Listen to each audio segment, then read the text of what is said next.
बिस्मिल्लाहिर्रहमानिर्रहीम। अस्सलाम वालेकुम नाज़रीन, मैं हूं डॉक्टर अली और आप देख रहे हैं मेरा फेसबुक और यूट्यूब चैनल। नाज़रीन, बहुत अहम तरीन डेवलपमेंट, बहुत बड़ी खबर आपको देने जा रहे हैं कि सवात के अंदर ग्लेशियर फट गया है। ग्लेशियर के फटने से बहुत ही खौफनाक तबाही शुरू हो गई है। जो होटल्स थे किनारों के ऊपर वो बह गए हैं और जो राबता पुल है उनके टूटने की खबरें आ रही हैं। वार्निंग जारी कर दी गई, एमरजेंसी नाफिज कर दी गई। उन एरियाज़ के अंदर कौन कौन से एरियाज़ मुतासर हुए हैं, इसकी तमाम तर डिटेल आपके साथ हम शेयर करेंगे। जबकि नाज़रीन, एक और बड़ी और अहम तरीन खबर है कि काफ़ी टाइम गुजरने के बाद बिलाखिर जो भारत है उसने पाकिस्तान से शिकस्त जो है वो तस्लीम कर ली है। इसका बाकायदा तौर पे ऐलान किया गया है। इसकी ताज़ा तरीन अपडेट आपके साथ शेयर करेंगे। जबकि नाज़रीन, जो अमरीका है उसको यूरोप के अहम तरीन मुल्कों ने बड़ा झटका दे दिया है। इसकी भी ताज़ा तरीन तफसीलात आप जानेंगे।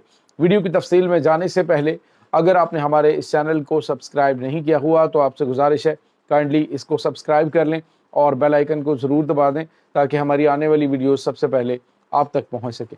नाज़रीन, हम आपके शुक्रगुजार हैं जो आप हमारे वीलॉग्स को देखने के लिए वक्त निकालते हैं और कमेंट सेक्शन में अपनी मोहब्बतों का इजहार भी करते हैं।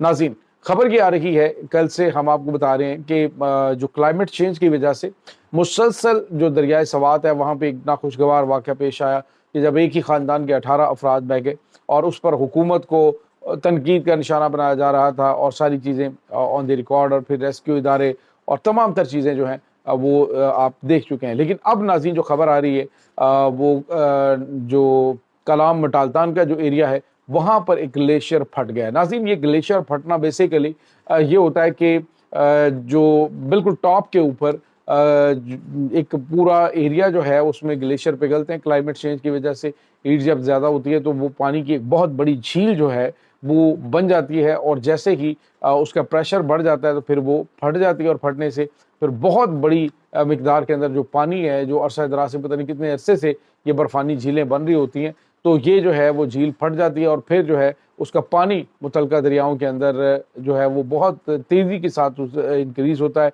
और आनन फानन ये बहुत बड़ी तबाही फैला देते हैं। और अब नाज़रीन, जो कलाम मटालतान का जो एरिया है वहाँ पर बहुत खौफनाक जो है वो तबाही आ रही है। बताया जा रहा है कि बहरीन और उसके बाद कालाम के जो होटल्स हैं और सवात के एरिया के अंदर जो होटल्स हैं जो किनारों पे मौजूद थे वो बह गए हैं इस सैलाब के अंदर और इस खौफनाक तुग़यानी के आगे। और इसके बाद नाज़रीन, जो चमगड़ी है उसका इलाका और नक्याल के जो राबता पुल हैं उस पर शदीद तरीन तुग़यानी है और कुछ राबता पुलों के टूटने के हवाले से भी खबरें सामने आ रही हैं। एमरजेंसी नाफिज कर दी गई है और वार्निंग जारी की गई है। उन एरियाज़ की तरफ बिल्कुल भी लोगों को जाने से रोक दिया गया है। इमदादी टीमें वहाँ पे काम कर रही हैं और लोगों को रेस्क्यू कर रही हैं। लेकिन नाज़रीन, ये अचानक जो उफ्ताद आती है तो ये डेफिनेटली इसके सामने कोई भी तदबीरें या कोई भी जो इंतज़ामात हैं वो नुकसान को कम तो ज़रूर कर सकते हैं लेकिन उसको रोका नहीं जा सकता। तो नहीं पता होता कि जो झील है वो कब कहाँ पे कितनी बन रही, हज़ारों की तादाद में बर्फ़ानी झीलें बन रही होती हैं और ये एक बड़ी ख़तरनाक अलामत है कि जो झीलें हैं वो फटना शुरू हो जाती हैं। बाज़ औक़ात तो वार्निंग जारी की जाती है, इनको मॉनिटर किया जा रहा होता है कि ये बिल्कुल फटने के करीब है, लेकिन ऐसा सिस्टम जो है वो इससे पहले मतलब इंट्रोड्यूस नहीं करवाया गया था, ना ही इसकी वार्निंग जारी की गई थी। लेकिन ये फट गया और उसके बाद शदीद तुग़यानी दरियाए सवात के अंदर आ चुकी है। ख़तरनाक हालात हैं और उन एरियाज़ के अंदर जाने से मुकम्मल तौर पे गुरेज़ करें। इस वक्त वहाँ पे सिचुएशन काफ़ी ज़्यादा जो है वो परेशान कुन है। लोगों को जो किनारों के ऊपर मौजूद हैं उनको मुख्तलिफ महफूज मुकामात पे मुंतकिल होने के हवाले से वार्निंग जारी की गई है। तो ये इस तरह से नाज़रीन चीज़ें चल रही हैं। इसके बाद नाज़रीन, एक और बड़ी और अहम तरीन डेवलपमेंट आपके साथ शेयर करें कि मॉडर्न वारफेयर के नाम से न्यू दिल्ली के अंदर एक कॉन्फ्रेंस हुई है जिसमें जो भारत के डिप्टी आर्मी चीफ हैं जनरल राहुल आर सिंह, ये नाज़रीन जो नायब आर्मी चीफ आप कह सकते हैं, उसने कॉन्फ्रेंस के अंदर वाज़ेह तौर पे कहा कि पाकिस्तान ने अपने जो PL-15 मिसाइल्स हैं उनके ज़रिए जो भारत है उसको नाकाबिले तलाफ़ी नुकसान पहुँचाया। यहाँ तक कि उनके जो मिसाइल्स हैं उनसे भारत के 2 S-400A डिफेंस सिस्टम्स जो हैं वो तबाह हुए हैं। और इसके साथ ही उन्होंने अपने जंगी तैयारों की तबाही के हवाले से भी ज़िक्र किया और साथ ही उसने ये भी कहा कि पाकिस्तान जो है वो हमारी तैयारी से मुकम्मल तौर पे वाकिफ़ था और जब हमने हमला किया तो हमें सामने जो ممالک جو جن کے بارے میں ہمیں اندازہ نہیں تھا تو ہمیں فیس کرنا پڑا، وہ ترکی اور چائنا تھے۔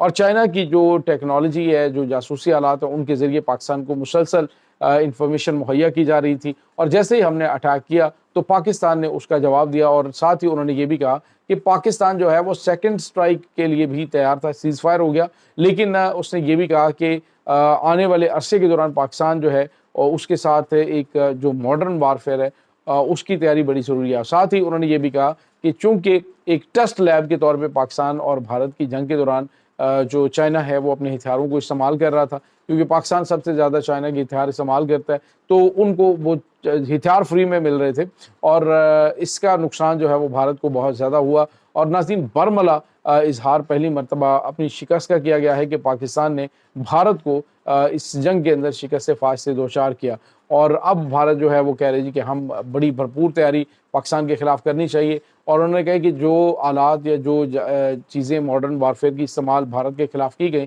تو بڑی خوش قسمتی ہے کہ کوئی جو ہے وہ اس کے بھارت کے شہر بچ گئے۔ 34 ٹارگٹس ناظرین ہٹ کیے گئے، اور ساتھ ہی یہ بھی بتایا گیا کہ ابھی تو پاکستان نے بیرکتار جو ڈرونز ہیں، بیرکتار 3 جو ہیں، یہ جو ترکی کے ڈرونز ہیں، ان کا استعمال ابھی پاکستان نے پراپر طریقے سے نہیں کیا تھا۔ اگر پاکستان وہ چیزیں یوز کرتا تو یہ جنگ اگر 3 دن سے زیادہ رہتی تو بھارت کو بہت زیادہ نقصان اٹھانا پڑتا۔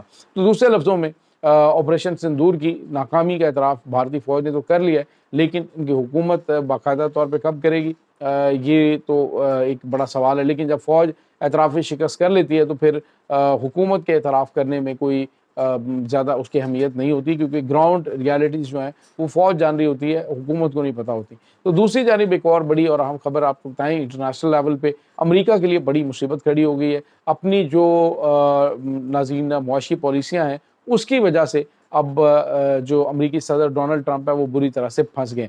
اب ناظرین، جو تازہ ترین خبر آ رہی ہے کہ عرصہ دراز سے امریکہ کے ریزرو بینک کے اندر جو رکھے گئے گولڈ ہیں اس کو اٹلی، اس کے بعد جرمنی اور اسپین اور اس کے بعد فرانس، ان تمام ممالک نے، اور اس میں ہالینڈ بھی شامل ہے، انہوں نے کہا ہے کہ فوری طور پہ جو ہمارا سونا ہے وہ ہمیں واپس کیا جائے۔ یعنی سونے کی جو بڑی مقدار ہے جو امریکہ کے ریزرو بینکس کے اندر موجود تھی وہ یورپ نے واپس مانگ لی ہے، اور یہ ایک بہت بڑا جھٹکا ہے۔ اور انہوں نے کہا کہ یہ ایک جو معاشی پالیسیاں ہیں امریکی صدر ڈونلڈ ٹرمپ کی، وہ اسے ایک سیاسی اکھاڑا یا پھر ایک سیاسی جو ہے وہ میدان بنانا چاہ رہے ہیں، لیکن ایسا جو ہے وہ کرنے سے امریکہ کو ناقابل تلافی نقصان اٹھانا پڑے گا۔ ناظرین، امریکی صدر ڈونلڈ ٹرمپ اس وقت شدید پریشر کے اندر ہے۔ یورپ اپنے راستے خود تلاش کر رہا ہے، اپنے راستوں کو الگ سے نئے جو بلاکس ہیں ان کی جانب بڑھ رہا ہے، اور امریکہ کی جو پالیسی تھی وہ اب اس کے خلاف استعمال ہونا شروع ہو گئی ہے۔ خود آپ کو بتایا کہ اہم ترین اتحادی حکومت کا ایلان مسک وہ چھوڑ گیا، اور اس نے بھی جو پالیسیز تھے ان کو شدید تنقید کا نشانہ بنایا، یہاں تک کہ وہ امریکی صدر ڈونلڈ ٹرمپ کے مواخذے کی بات کر رہے ہیں کہ ان کا مواخذہ کیا جائے، اور جو وائس پریزیڈنٹ ہے جے ڈی وینس ہے اس کو جو ہے وہ اس کا پریزیڈنٹ امریکہ کا بنایا جائے۔ تو اس وقت جو کافی زیادہ کھچاؤ کا ماحول امریکہ کے اندر موجود ہے، اور امریکی صدر ڈونلڈ ٹرمپ کے اوپر کافی زیادہ پریشر جو ہے وہ اس وقت آ رہا ہے۔ یہ ناظرین اس وقت تازہ ترین اپڈیٹس ہیں۔ اس تمام صورتحال کے بارے میں آپ کا کیا کہنا ہے؟ کمنٹ سیکشن میں اپنے خیالات کا اظہار ضرور کیجیے گا۔ انشاءاللہ بہت جلد ملتے ہیں ایک نئی ویڈیو میں، تب تک کے لیے اپنا بہت سارا خیال رکھیے گا۔ اللہ حافظ۔